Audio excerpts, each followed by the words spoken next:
Hello, how y'all doing? Welcome back to All Things Quintessential channel. Trust everyone is doing great, cause I am. Thank God. Yeah. So today, I just want to talk about trauma responses. Trauma. Right? What if I tell you that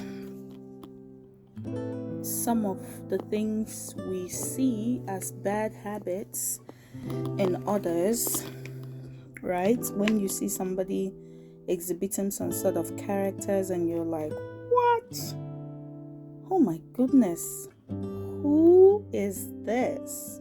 Like, their character, the habits they have is not something to write home about. Like, what if I tell you that some of those are actually trauma responses from the toxicity they must have experienced, right? This fight or flight thing, it's really real. See that? It's really, really real. Sometimes what we experience could either make or mar us in so many ways. Someone recently was saying, no matter how we see it, we are all damaged.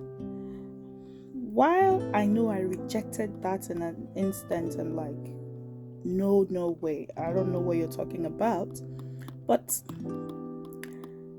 I had to sit down and ingest and digest that. And to some reasonable extent, it's true.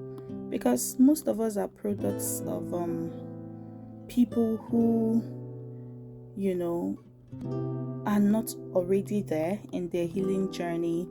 Like some of them had this trauma passed down to them from generations, and because maybe they weren't so much aware of it, they didn't heal from it, and one way or another it was passed down. But one thing I keep giving kudos to, you see, this our generation is so woke and aware that we are beginning to know lots of things. Yes, to some, they would say that is why it's hard for this our generation to be happy. Like everything we deem as happiness is always one form of, dysfunction or another. Like because we know a lot, it's hard for us to be happy. That's some people's school of thought, though I don't believe that.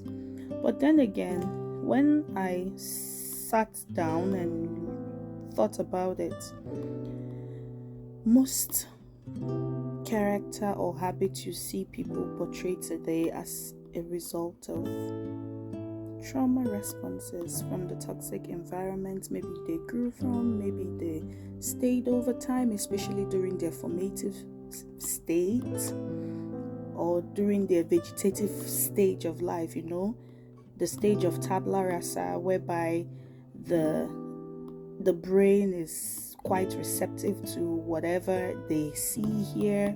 Over time it forms thought system and then perception and all whatnot. So now I'm gonna do this video to enlighten us a little. Maybe when you see some people portraying or exhibiting some characters, you don't really judge them so much, and you don't really should I say castigate. Like you don't really take it so much out on them. You offer some sort of grace. Especially, it's easy if you are in your healing journey or you've been there, and it's always easy to extend that grace. But I'm just gonna share these few tips so that next time you see people or some people exhibiting these characters or habits, you won't take it too personal.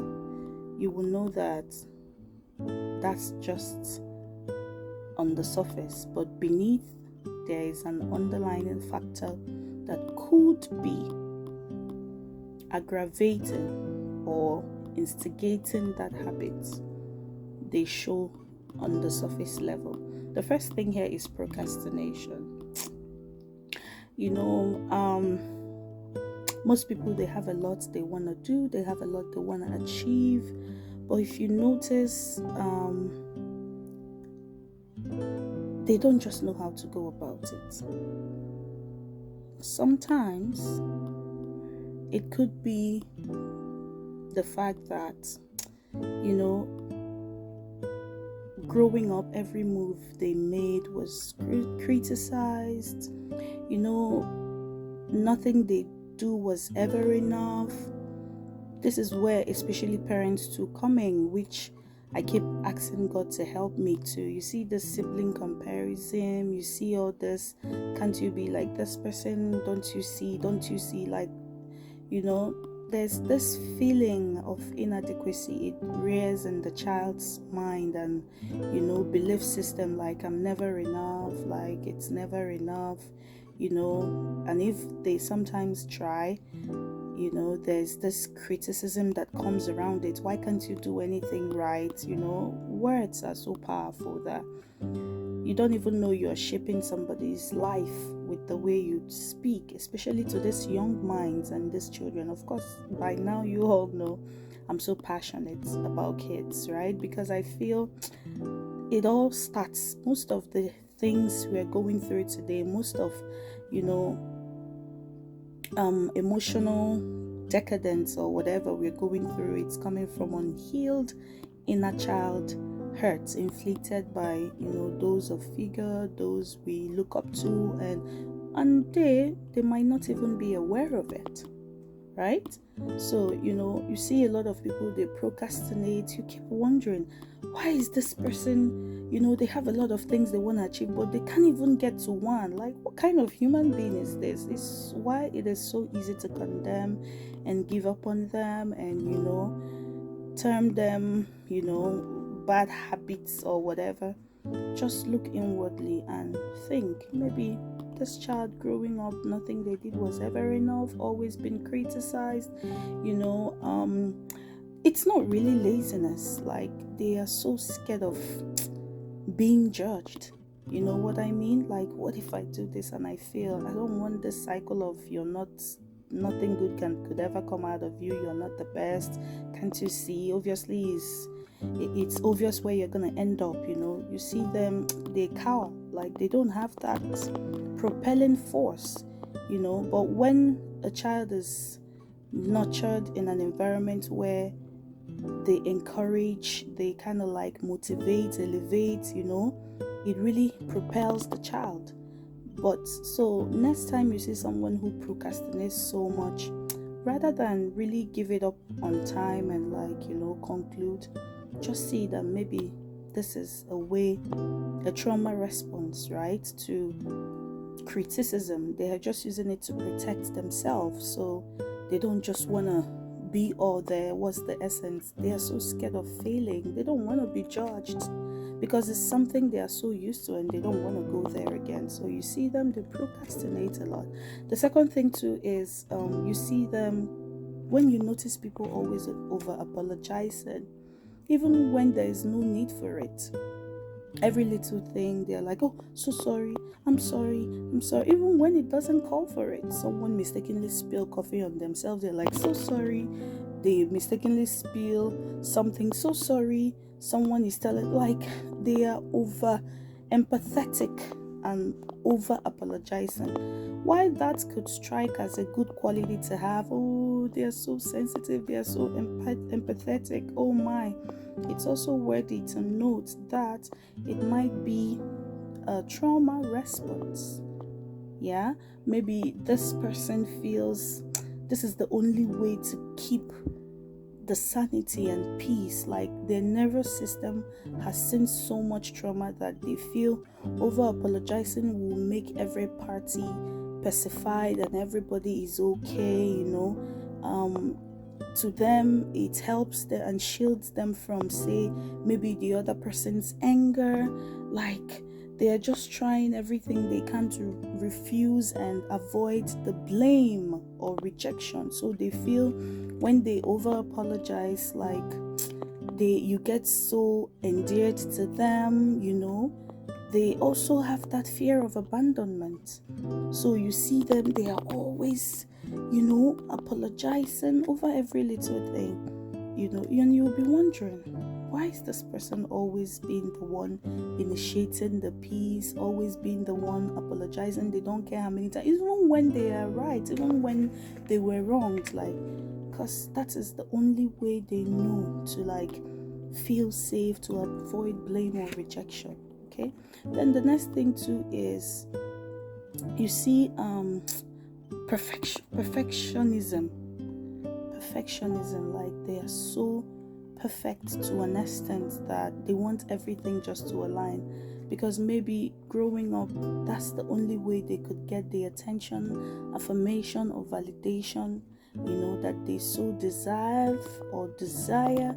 So they tend to be perfect. You'll be wondering, can't you rest? They don't know when to draw the line. They don't know how to prioritize themselves. They don't give room for mistakes. And when they see people around them making a mistake or not getting things right, they take it so personal. To them, if you're in a group with this person, if this person is your colleague and you have some work you want to get through with, you guys are paired for whatever project, even when you go through the whole thing and it's okay, they always want to give that finishing touches. It's either perfection or nothing. If they are bakers, you see them, if they don't give that final touch, they are never resting. And sometimes it can be disturbing. No one really wants to be around somebody that, when I say perfectionism, I mean in the highest form, to the extent that their clothes, everything, while it could be a good quality, but at some point, if it's defining your very essence, if things are not perfect, you can never rest, you can never be. Trace it back. You could notice that maybe growing up, the circle of influence or people of figure, never ever forgive mistakes. There's no room for mistake. When a child is reared in such environments that for you to get whatever attention or affirmation or validation you need from the people you crave it from so much, you have to attain something, you have to do this, you have to be perfect. And again, there's this impression that once you make a mistake, you're gone. So growing up, that attitude is becoming a habit. Oh my, you've not met perfectionists. You've not. Oh my, you've not really met people who are over. They are high achievers. Don't forget that. Remember, these things too might have its pros and cons, but sometimes it gets so annoying if you've really met perfectionists. Then, another thing too is people pleasing. This one has been going on for a while. This one has been so rampant. I think I made a video earlier regarding this as well. People pleasing. What are people pleasing? Are we trying to say don't be nice to people? Am I trying to say don't go an extra mile for people? Am I trying to say don't be so sweet? Don't put others first? Is it what I'm saying? No way.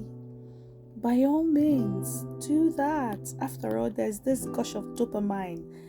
When you do something out of the ordinary, you go out of your way to show that kindness to but don't mistake all those for people pleasing. People pleasing is someone going to any extent to get that applaud, to get that accolade. They crave for it. It gets to a stage of self-abandonment. They don't even, people around them don't even matter. They crave to get that, oh nice, thank you, and initially it comes off as something good. It comes, if you're in relationship with such people, or if you come across such people, you want to be like them. You're like, can you imagine how selfless this person is?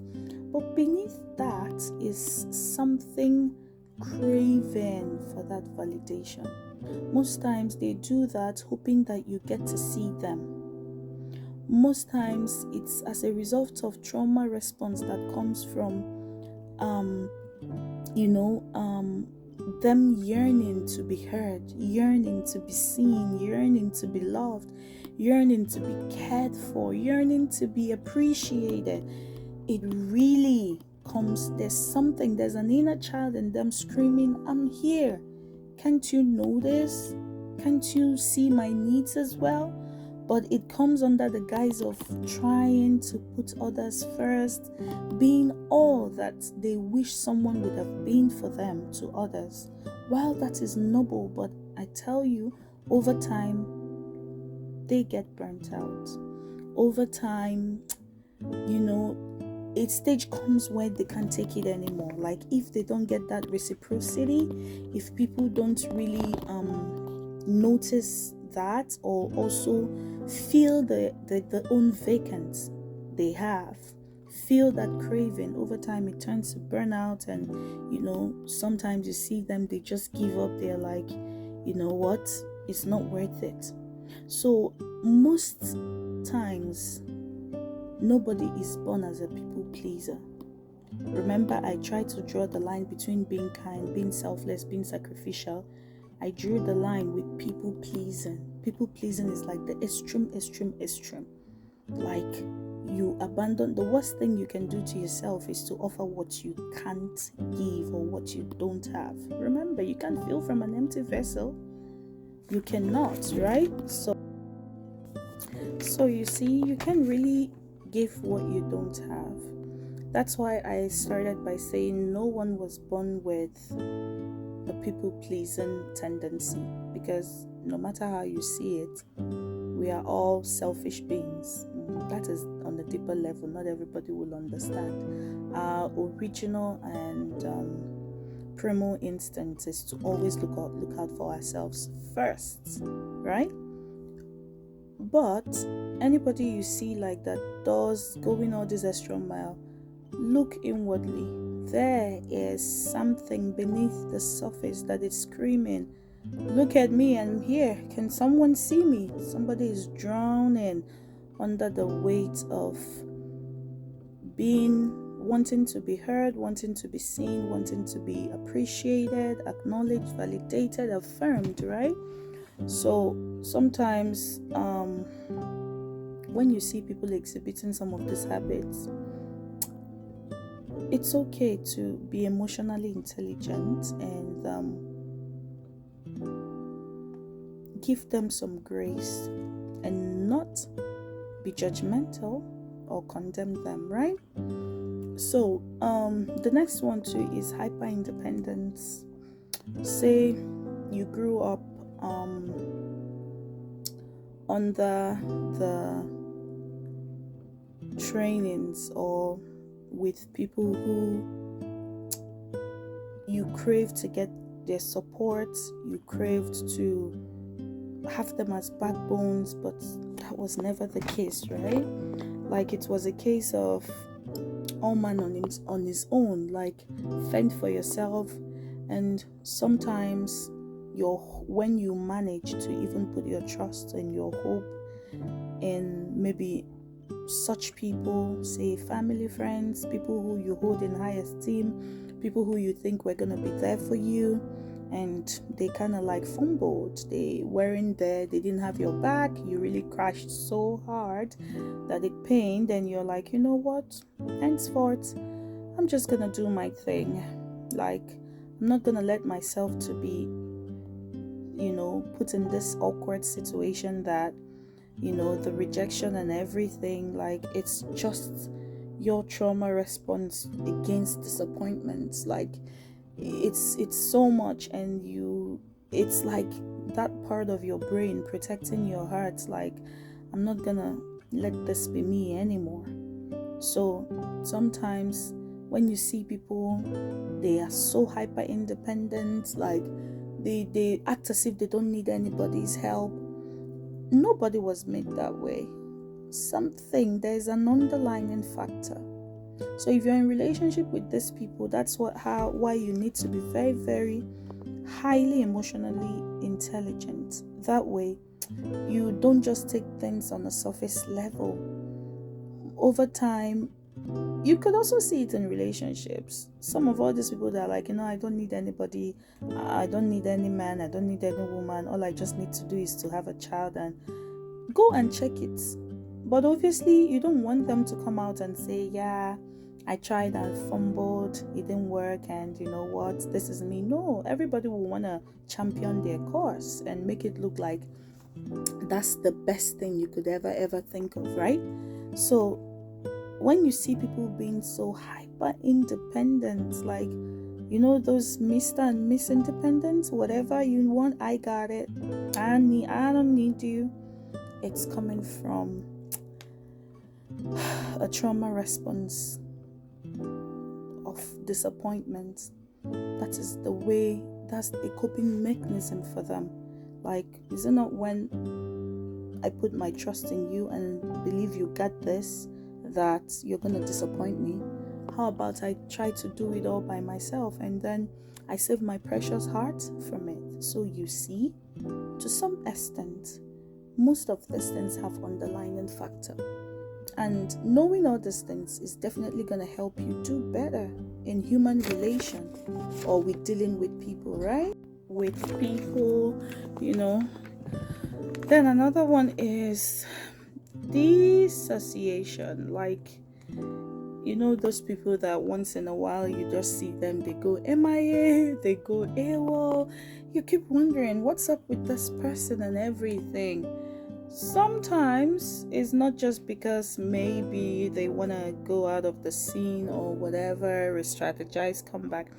It might be that they are dealing with a lot, and you just see them. It's like a trauma response to, say, unbearable moments, say unfavorable turnout of events. Like, it's just so much that their heart can carry. You can also see it as like personal grieving period. For some people, it happens once in a bluest moon, when maybe things are really getting off track and things are not aligning the way they might have planned. You just see them, they zone out. If you happen to be in relationship or you're friends with such people, you'll be wondering, what did I do? What did I say? Honestly, it's not really you. They might be dealing with, their own thing. That's their own way of taking things, like taking down unfavorable events. It's not everybody that has that gift or capability to just shove it off and as if it never happened and still continue. For some people, they have to go the extra mile of trying to go out of their way to be out of action for a while. Say, you just notice sometimes they cut off ties. They just sometimes if you're not careful, you could judge them. You could think they are maybe being so too big, being ungrateful or whatever. But they have their own stuff they're dealing with. For some people, is a way, like when it becomes so chaotic, like when things become so intense. Say maybe they grew up in an environment where it's always chaotic, there's always fracas, there's always one thing or the other. Their brain has over time learned to attain that level of tranquility and peace by hibernating and zoning out and disassociating from the world, and just to regain and get back themselves again. So you see, most times the things that happen, it all starts from the inside. Whenever I talk about mental health, I tell people it all starts from the inside. Most of the things, the physical things you see are just the peripheral manifestations of whatever conflicts that is going on in the inside. So that's why mental health is something we have to pay much attention to, more than we even pay attention to physical health. Because I tell you, everything, it starts from the inside. It starts from the mind. It starts from here. a lot of things you see, a lot of actions are just like the outward manifestation. A lot is going on inside, right? So that's why we really need to pay attention to especially what we say, the environment we find ourselves, the people we associate with. We really have to be mindful, I tell you. Okay. And then the last but not the least is you see that attitude of overthinking, like you're always overthinking anything. For some people, it's just a matter of I come in here, I want to do something, and I try to achieve whatever I want to do. I get it done immediately. But for some other people, it's so hard. And you keep wondering, how can't you just make this decision? Like, this is before you. You have to, most times when you need matters that have to be urgently attended to, they are not your best go-to. Like, they have to scan through the what ifs, the how, the whys, all of them. Look inwardly, you would see that most times it's coming from being in an unpredictable environment, not knowing what will happen, walking on eggshells, like never at ease. So it's a trauma response to trying to avoid danger. You know what I mean?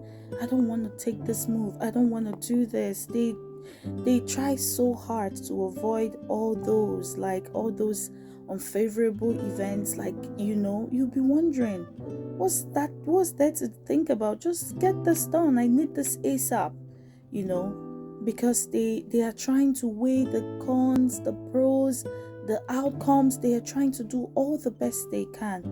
Why? Because of the unstable environment they grew up in. Over time, that is how their brain has tried to respond to that trauma, by trying to play safe. So if you see yourself doing some or most of these habits or all of them, don't be so hard on yourself. Try as much as possible, right, to heal. Most of the things we're going through, I keep saying this, if you check my previous videos, you will see that, especially the one I tagged, Has Your Inner Child Healed? Most of the issues we go through or things we go through in adulthood, over the course of life, it all emanated from what we saw, the environment we were in, especially in our formative stages. I also did a video about formative stages of life, right? So all I would just tell you is, you've got this. At some point in time, other people also had to go through this. Some people have decided to be oblivious of this fact and pay attention to this and look for ways to heal. And because that has been the case, it becomes a repetitive cycle, right? They pass it on. You hear things like hurt people, broken people, break people. But I keep saying this to you. See, anybody that hears my voice and that is in this clan, quintessential clan, we are in this generation for a reason. With this our generation, we'll correct a lot of ills. We have a lot of work to do. To whom much is given, much is expected. Some of our predecessors, our parents, our seniors, they weren't this woke, they weren't this informed, and posterity is not holding them to it. But we know all these things. What are we doing with it? Are we still gonna close our eyes and pretend it's all jargons and pass it on to the next generation? No way. So that is why we need to pay attention to these things. We really need to know. I'll tell you, don't give up. Try to heal. If you notice yourself doing some things, try to dig in. The beginning of your discovery and the journey of becoming is what will herald that healing you're craving for. Enough of the blame games. What is done is done. Enough of the pity parties. What are you gonna do? Right? So you've got this. You've got this. That's what I'm gonna tell you. You wouldn't don't let what you've been through break you. You're bigger than that. Okay? As a matter of fact, the next generation is counting on you. So you gotta do better. It's my own personal challenge, and I'm passing that baton to you. We just gotta do right. We gotta do better. We can't keep living in that ignorance, because it is there. The signs are there. We have a lot of soul searching and healing to do, and for me, who else to look up to than God? He is the mender of hearts. He's the creator of the brains, the neurons, the whatever, psychological, physiological, anatomical. He knows what to do. He knows how to heal every brokenness. And if you genuinely notice these things, you study so hard, work so hard to understand it, then why not go to someone who is a specialist in mending broken hearts? And then seek help as well. Someone who really understands these things and knows how. I know we're in a world where there are so many healers, there are so many therapists, there are so many counselors, there are so many, but looking for one that really understands, and looking for somebody to talk to who would be on the same page with you. It might not even be you personally. You might know someone who is there to you, who has been a victim of all this. You could help them, right? So you've got this, and it's in your hands. What has happened, but it's in your hands to stop that cycle. See that vicious cycle? It's gonna break with you, I tell you. Okay? Only if you heal. Okay? Thank you for stopping by, and as usual, this channel stands for all things quintessential, be it faith-based, healthy mental lifestyle, social, moral, a lot. It's kids friendly and family friendly too. I'm not trying to blow my bubbles or whatever. I keep saying it, this channel is not for everybody, but the few who these channels are meant for, I pray every day that they come across it. Okay? And I hope that one way or another, being in this channel, hearing me talk, would motivate, encourage, educate, elevate, and engage you in meaningful ways. Look around you, there are lots of moral decadence here and there, everywhere. At some point, you don't even know what to do, you don't even know which is which, but as God is enabling us, we'll be doing our best. This is a way to pay it forward. Okay? Have a blessed day, and ciao. You've got this.